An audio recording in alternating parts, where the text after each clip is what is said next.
오늘부터 고린도 전서 말씀을 나누려고 합니다.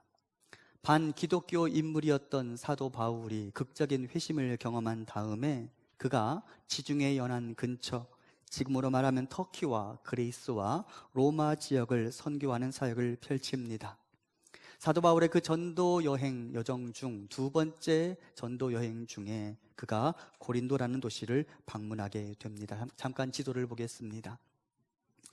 사도 바울이 2차 전도 여행을 떠났는데요. 이곳이 지금의 터키 땅입니다.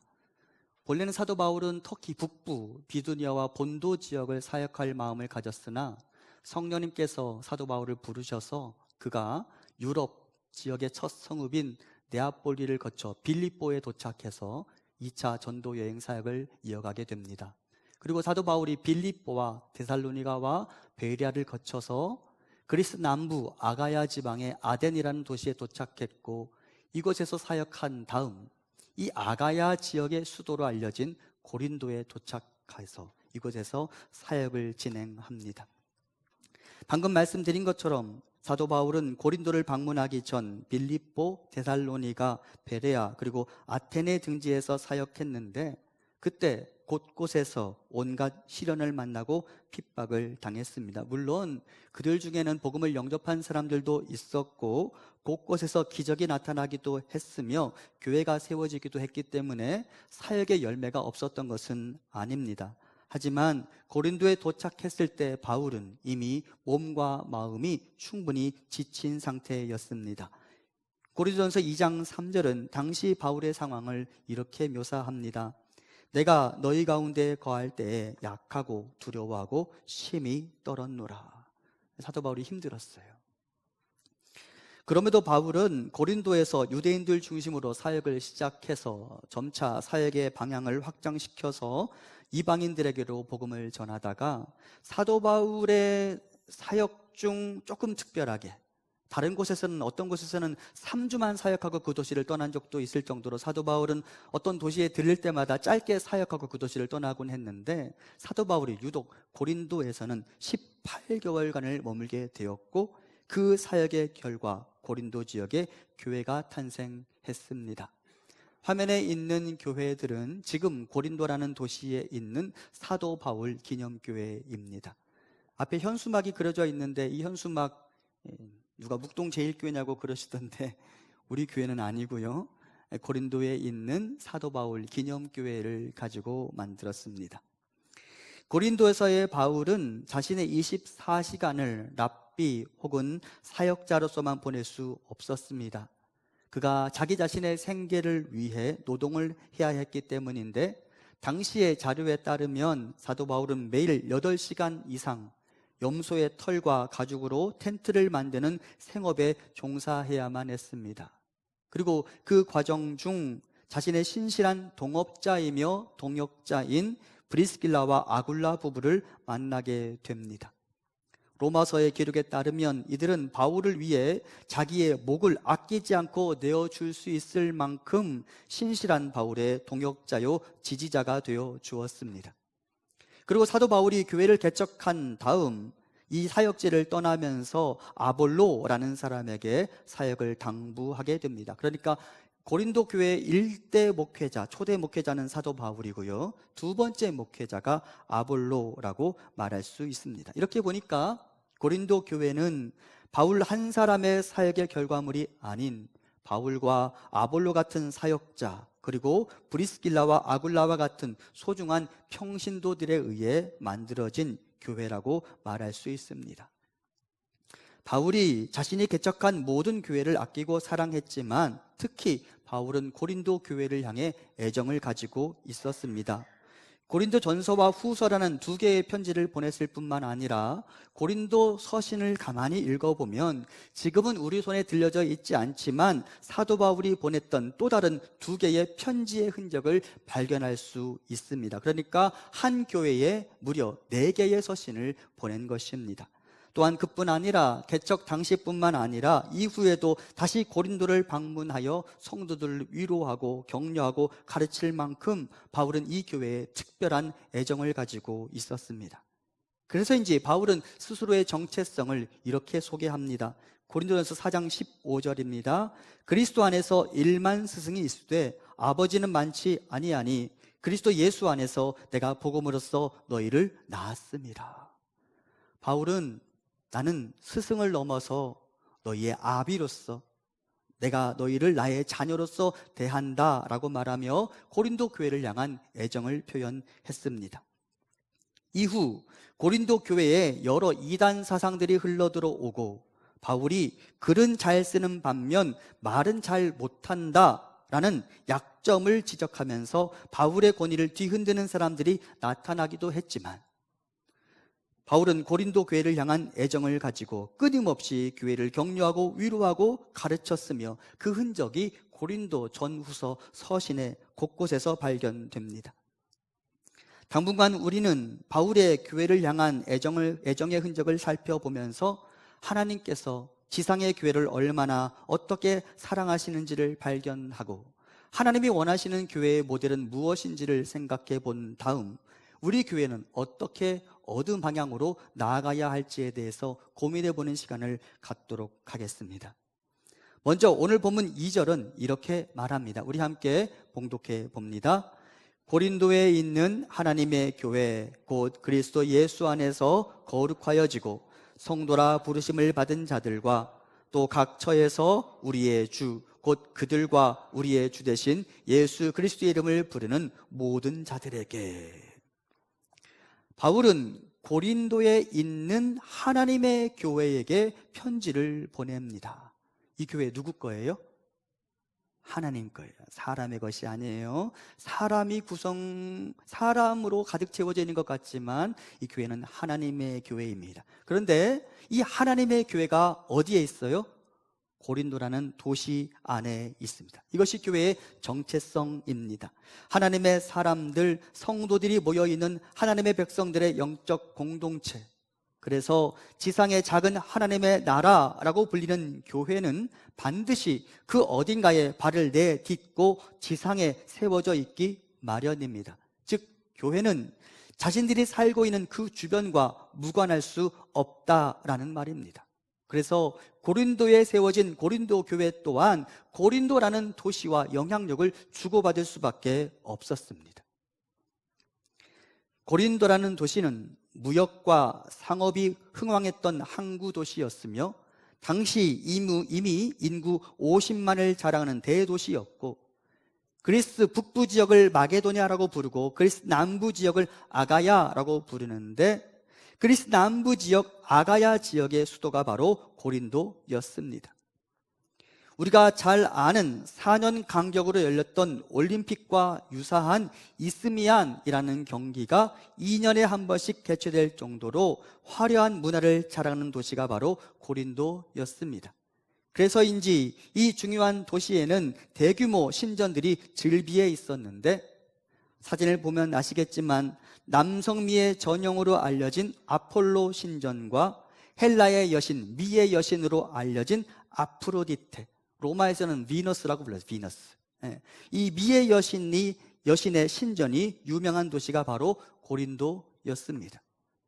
그 덕분에 고린도는 종교의식과 성이 결탁된 예전 활동이 활발하게 이루어졌으며 아프로디테의 여신에게 숭배하러 올라오는 사람들은 신전 안에 있는 약 1000여 명의 여사제들과 관계를 맺는 문화가 성행했다고 알려져 있습니다.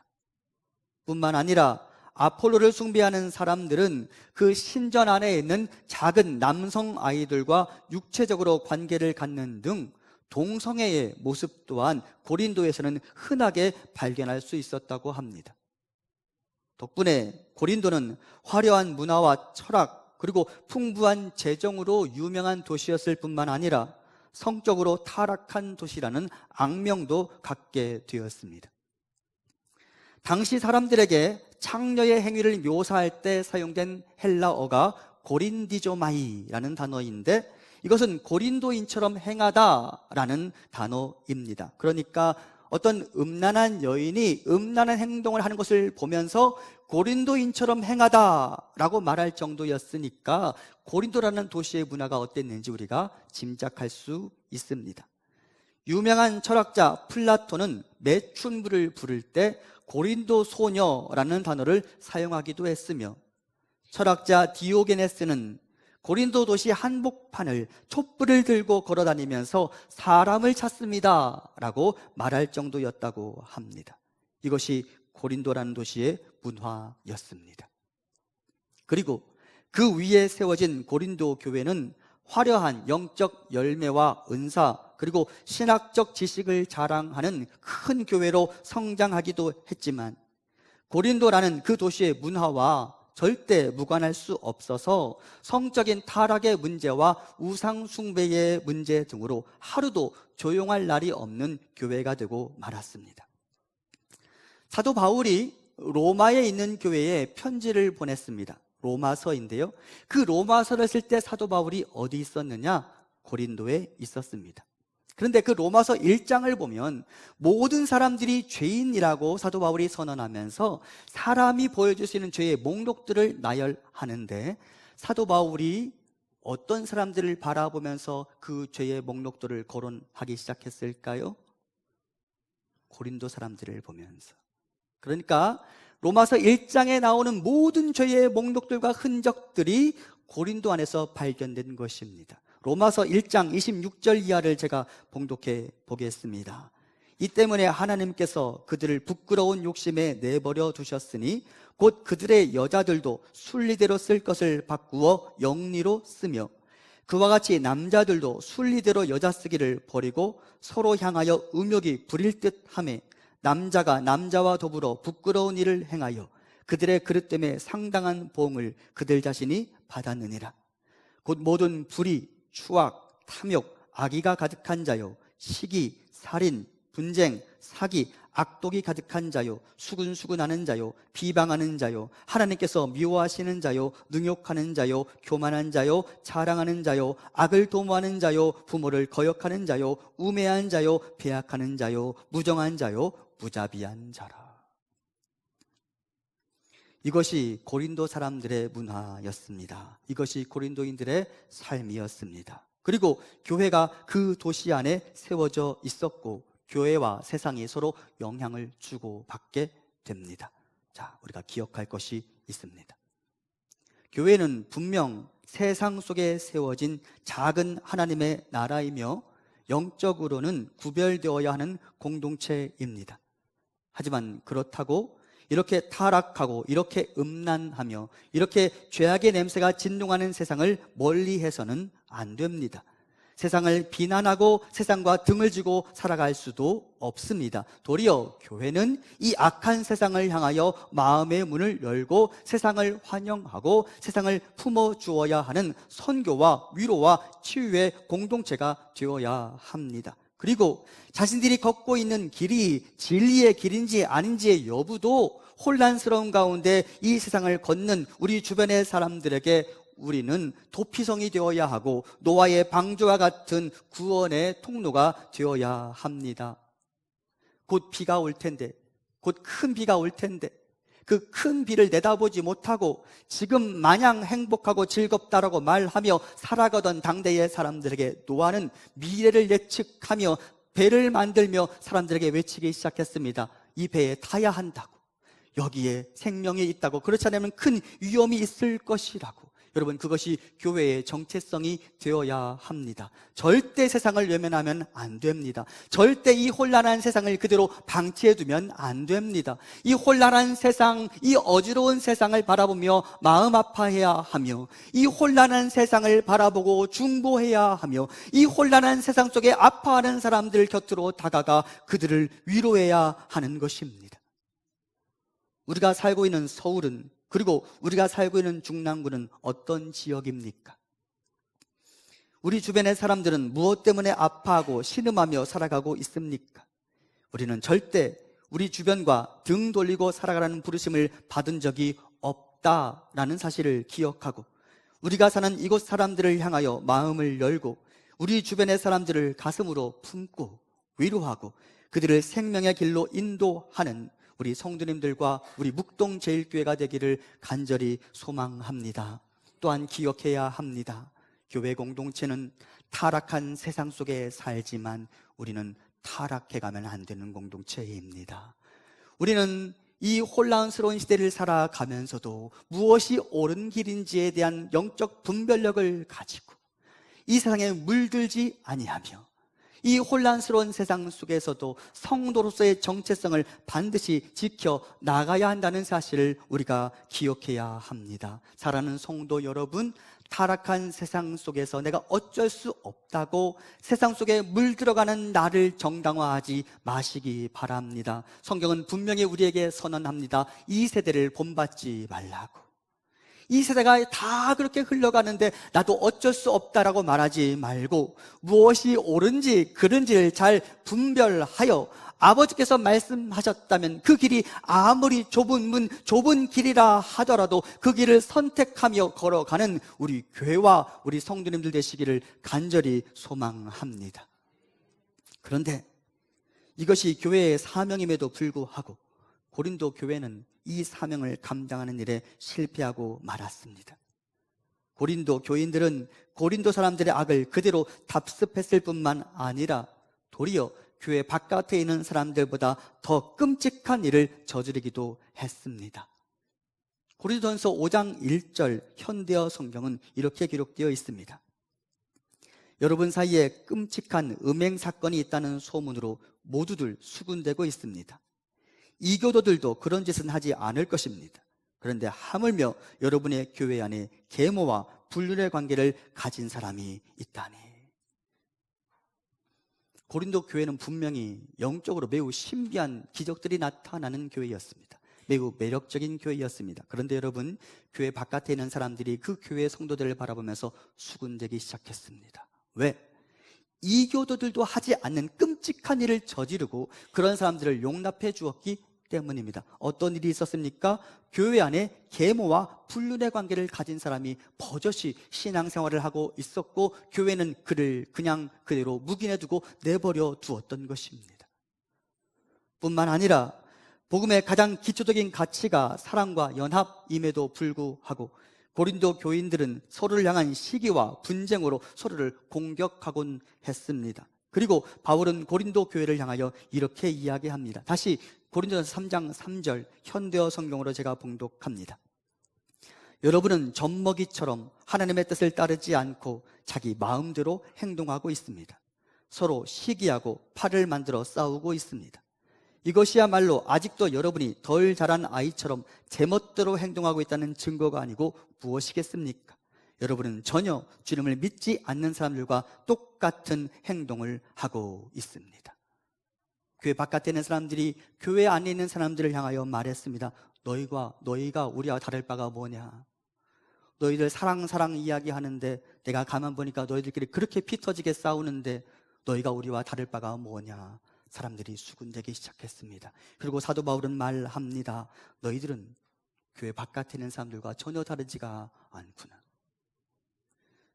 분명 세상 속에 있지만 세상과는 달라야 하는 교회와 성도들이 교회 바깥 사람들과 똑같이 행동하는 것을 보면서 바울의 마음이 아파오기 시작했습니다. 아니, 교회 바깥에 있는 사람들도 하지 않는 일이 교회 안에서 버젓이 일어나는 것을 보면서 바울의 마음이 아파오기 시작했습니다. 그리고 바울은 이와 같은 상황을 해결하기 위해 편지를 씁니다. 때로는 편지를 읽는 독자들이 마음에 찔려서 아프고 아프다라고 할 만큼 사도 바울이 아주 큰 경고의 말을 내뱉기도 했습니다. 그래서 고린도후서 2장 4절을 보면 바울이 많은 눈물로 편지를 썼다라고 밝히기도 했습니다. 바울은 성도들이 이 글을 읽으면서 마음에 찔려서 힘들어할 거라는 사실을 알았습니다. 그럼에도 불구하고 바울은 그런 편지를 쓸 수밖에 없었습니다. 교회가 그대로 가면 안 되니까. 바울은 자신의 자녀들처럼 여겨지는 고린도 교인들을 절대 포기할 수 없었습니다. 왜? 사랑하니까. 하나님이 그들을 사랑하시고 바울 자신이 그들을 사랑하니까. 하나님의 교회를 얼마나 아끼실까요? 왜 아끼실 수밖에 없을까요? 사도행전 20장 28절 같이 봉독합니다. 여러분은 자기를 위하여 또는 온 양떼를 위하여 삼가라. 성령이 그들 가운데 여러분을 감독자로 삼고 하나님이 자기 피로 사신 교회를 보살피게 하셨느니라. 아멘. 우리 하나님이 자기 피로 교회를 사셨습니다. 그리스도의 피가 묻어있는 공동체, 그리스도의 피의 대가로 만들어진 공동체가 교회가 아닙니까? 그런데 하나님께서 어찌 이 공동체를 쉽게 포기할 수 있겠습니까? 어찌 교회의 개척자인 바울이 고린도 교회를 쉽게 포기할 수 있었겠습니까?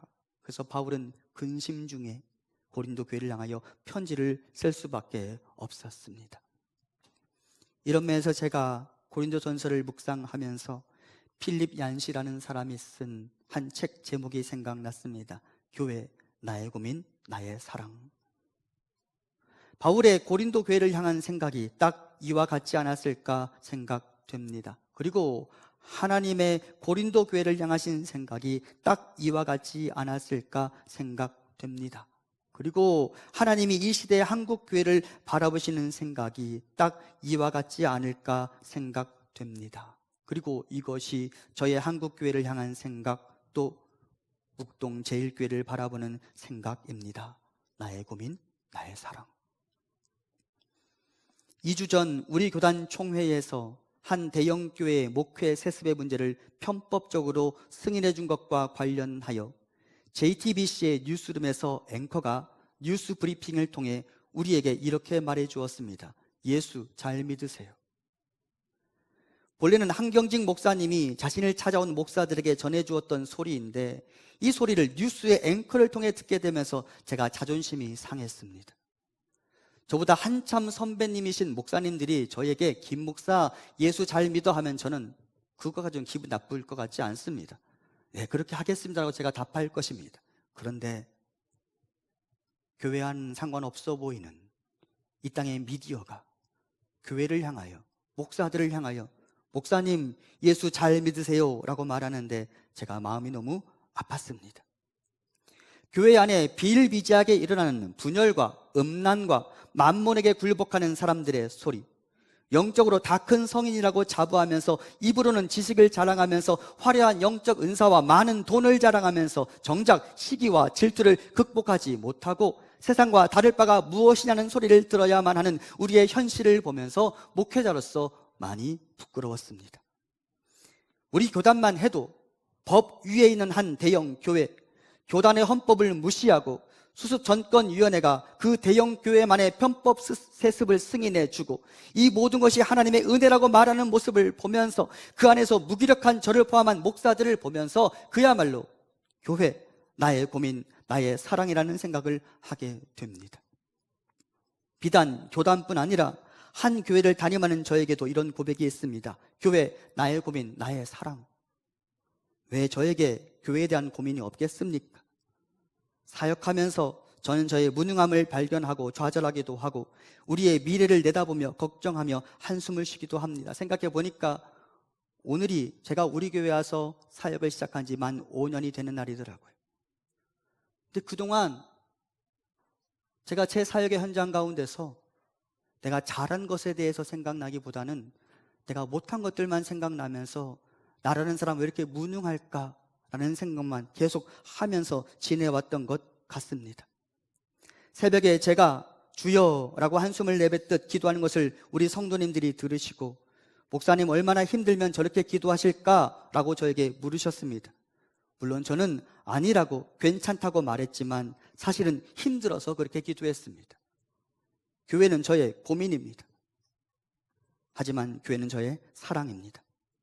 저는 교회가 좋습니다.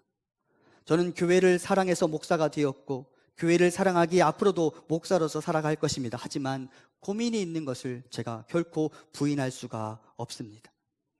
그럼에도 고민거리로 전락했다고 교회를 버릴 수는 없는 것 아닙니까? 하나님이 피를 주고 사신 교회를 어느 누가 죽었다고 말한다거나 망했다고 함부로 말할 수 있단 말입니까?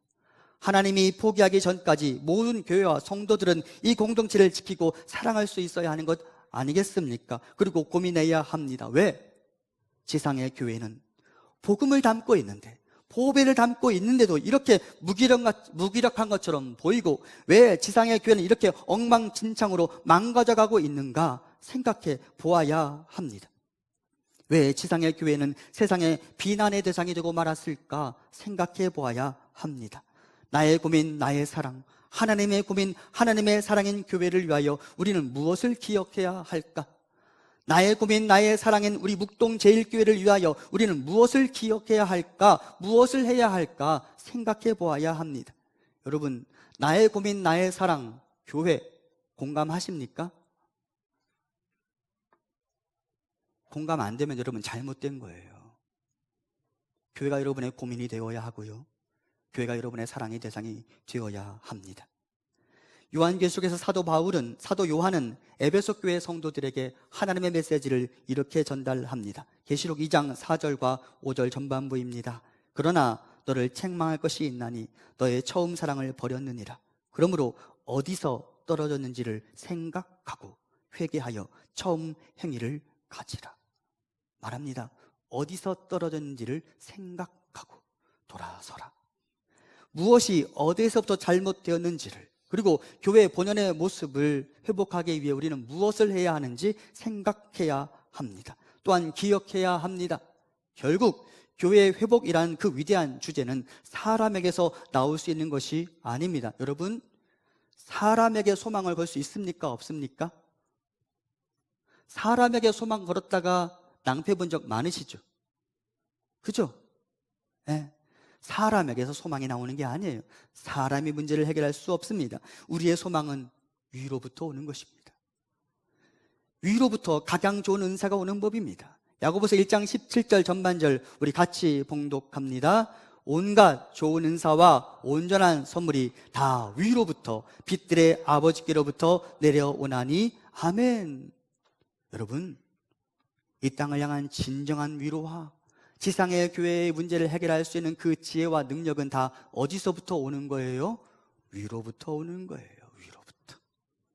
위를 바라보며 살아가야 합니다. 요즘 우리 성도님들과 매일 2장씩 읽고 있는 성경 본문에 따르면 성전에 올라가는 노래라는 시제가 붙어있는 시편을 우리가 읽게 될 것입니다. 성전에 올라가는 노래라고 제목이 붙는 이유는 예루살렘 성전이 위에 있기 때문입니다. 1년에 3차례씩 이스라엘 백성들이 순례자가 되어서 이스라엘 영내에서 그리고 해외에서 예배드리러 성전에 올라갑니다. 그러면서 그들이 자연스럽게 올라가면서 그들의 시선은 하늘을 바라보게 되어 있습니다. 그들이 그렇게 위를 올려다 보면서 성전에 올라가는 노래를 불렀는데 그중 한 시편 123편 1절과 2절은 이렇게 기록되어 있습니다. 우리 함께 봉독해 봅니다. 하늘에 계시는 주여, 내가 눈을 들어 주께 향하나이다.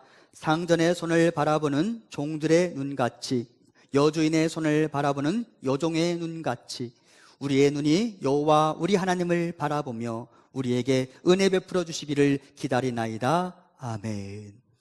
순례자들이 성전을 향하여 올라가며 자연스럽게 하늘을 바라봅니다. 그러면서 그들이 하나님의 은혜를 갈망하며 그 간절한 마음을 담아 이렇게 기도합니다. 상전의 손을 바라보는 종들의 눈같이, 여주인의 손을 바라보는 여종의 눈같이 우리의 눈이 여호와 우리 하나님을 바라보며 우리에게 은혜 베풀어 주시기를 기다리나이다. 상전의 손을 바라보는 종들의 눈. 여러분, 종은 음식과 쉴 곳과 옷과 보호를 받기 위해 그 주인을 의지해야 합니다. 그 주인의 손에서 자기가 살아갈 수 있는 모든 삶의 기초가 제공되기 때문입니다. 그래서 그는 그 주인의 손을 의지할 수밖에 없죠. 주인이 베풀어질 은혜, 그것만이 그가 이 땅을 살아갈 소망이 되는 것이죠. 이스라엘의 순례자들이 성전을 올라가면서 하나님께 지금 그렇게 갈망하고 있습니다. 하나님, 상전의 손을 바라보는 종들의 눈같이 우리가 눈을 들어 여호와 하나님을 바라봅니다. 하늘로부터 우리에게 은혜를 베풀어 주시옵소서. 마찬가지로 모든 성도들의 마음의 눈은 여호와 우리 하나님을 바라보아야 합니다. 그리고 다시 한번 힘을 모으고 주님의 교회를 위해 기도해야 합니다. 하나님이 우리에게 기회를 주시도록, 하나님이 우리에게 지혜를 주시도록, 하나님이 우리에게 능력을 주시도록, 하나님이 우리에게 거룩한 영과 마음을 회복시켜 주시도록, 세상의 걱정거리가 아니라 세상의 대안을 제시하고 세상에 살아갈 소망을 제시하고 세상을 위로하며 세상에 하나님의 나라의 모형을 보여줄 수 있는 대한 공동체가 되게 해달라고 우리는 위를 바라보며 기도해야 하는 것입니다. 우리 교회가 바로 그런 교회가 되기를 소망합니다. 우리 교회가 하나님의 고민은 덜어드리고 하나님이 인정하시는 건강한 교회가 되어가기를 소망합니다. 그리고 우리 함께 두 손을 모으고 하늘의 위로와 하늘의 지혜와 하늘의 능력을 갈망하면 좋겠습니다. 저 한 사람의 기도가 아닌 우리 모두의 기도가 하늘에 전달되고 주인의 손을 바라보는 종의 시선으로 하나님을 바라보기 시작할 때 위로부터 각양 좋은 것들이 내려오게 될 것입니다. 고린도전서를 시작하면서 우리는 질문을 던져보았습니다. 교회, 나의 고민, 나의 사랑을 위해 우리는 무엇을 해야 하나? 앞으로 진행되는 여정을 통해 그 답을 찾아갈 수 있기를 바랍니다. 그리고 우리 교회가 건강한 교회가 되어가는 여정 중에 우리 한 사람 한 사람이 빠짐없이 이 일에 동참할 수 있게 되기를 간절히 소망합니다.